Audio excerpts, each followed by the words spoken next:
जबलपुर के वेटनरी विश्वविद्यालय में पंचगव्य योजना यानी गोबर और गौमूत्र पर शोध के नाम पर 3,50,00,000 रुपए के घोटाले का मामला सामने आया है। घोटाले की बात सामने आते ही नानाजी देशमुख पशु चिकित्सालय विश्वविद्यालय के कुलपति मनदीप शर्मा ने जांच कमेटी के द्वारा उठाए गए सवालों के जवाब दिए। जांच अधिकारियों के द्वारा बताई गई इन सभी बातों को लेकर कुलपति ने प्रेस वार्ता करते हुए जवाब दिया। उन्होंने कहा कि जांच कमेटी ने जो रिपोर्ट बनाई है उस पर वे कुछ बोलना नहीं चाहेंगे, लेकिन मीडिया में जो भ्रामक तथ्य चल रहे हैं मैं उनको क्लियर करना चाहता हूं। कुलपति ने कुल 11 बिंदुओं पर अपनी बातें रखी। जैसे मैंने आपको सबको अभी इस बारे में बताया कि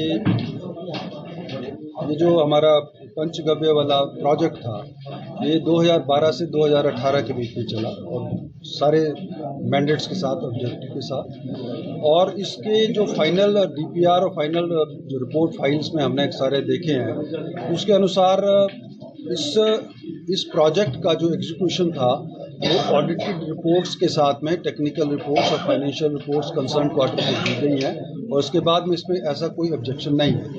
मेरा इसमें कहने का आज अभिप्राय आपसे मिलने का ये था कि देखिए माननीय कमिश्नर साहब ने भी एक कमेटी बिठाई है जो उसका जांच कर रही है, जिसके सारे पेपर्स और हमने उनको दिए हैं।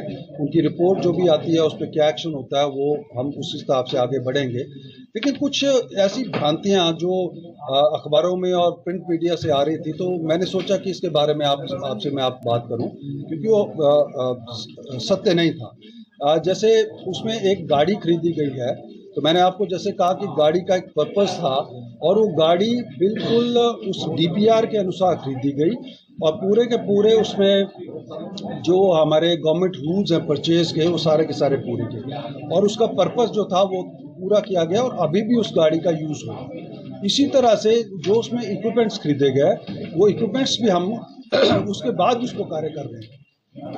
दूसरी बात है जहाँ पे उसका यात्राओं का था, सारी की सारी यात्राएं जितनी भी थी वो एक साइंटिफिक कन्वेंशंस को, साइंटिफिक ट्रेनिंग्स को अटेंड करने के लिए विद ऑल परमिशंस जो है एज पर रूल्स की गई हैं। वो चाहे बेंगलोर की थी, चाहे दिल्ली की थी, चाहे गोवा की थी।